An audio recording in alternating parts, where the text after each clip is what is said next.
Ma'am, so sa atin po, under our immigration laws, puwede niyong ma-detain itong si Vitaly habang meron pong criminal charges siya despite na siya ay pupuwedeng mag-bail under our criminal laws. Kapag undesirable alien, may poder ang immigration na siya ikulong pa rin. Gano'n po iyon?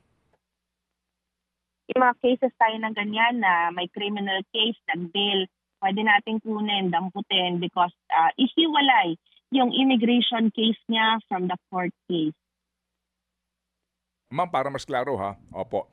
Sa ilalim po ng ating batas, ang sino man po kahit nadayuhan ay may karapatang magpiyansa. Okay, so siya po kasi Yes po. kasi ang kanyang demanda, unjust vexation, mga ganun po, no?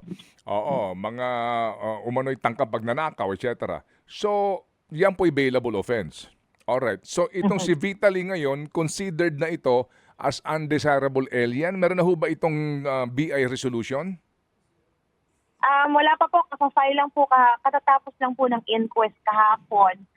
But ongoing po ngayon yung deportation case again. Okay. So kapag ho ba siya considered as undesirable alien, kahit na pwede kang magpiyansa, kumuha ka ng abogadong mamahalin sa Pilipinas.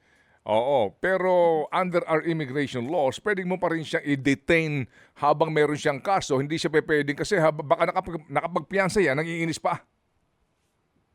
Yes, Manong Ted, hindi pwedeng lumabas doon sa ating detention facility kasi bukod doon sa criminal case niya na sinampa po sa korte, yung immigration case niya is administrative and talks about his visa.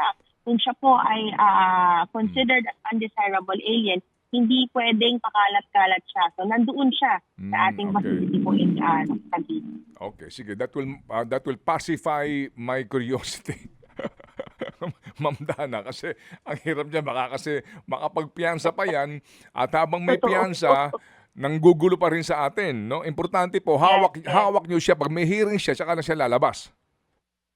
Hindi na po lalabas ngayon, Manong Ted. Virtual na. So talagang andun lang siya sa atin. Kapag may kaso na po siya, yung complete na po yung case niya, we can turn him over doon sa local jails. Kapag magpapiyansa siya doon, ibabalik lang din siya sa amin ng local jails kasi yung piyansa ay doon sa local court case niya, but not sa immigration case niya. Ayun, parang nga din baka inisimpa yung judge baka gumawa pa ng eksena. So Ma'am Dana, ano ba profile nito? Ano ang passport nito? Naka-Russian passport siya, Manong Ted, but ayun sa information that we have, he was living in the United States.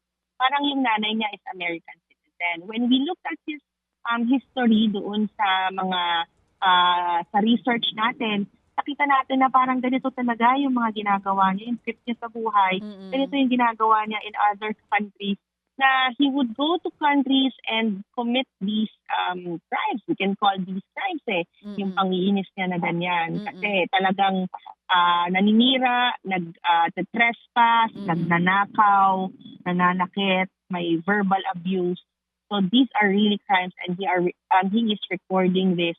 And ito yung tinatawag nila na rage baiting. Ang ginagawa niya, nagpupush siya nitong mga nakakainis na videos para tumaas yung views niya, i-share mo, i-forward mo sa kaibigan mo na naiinis ka.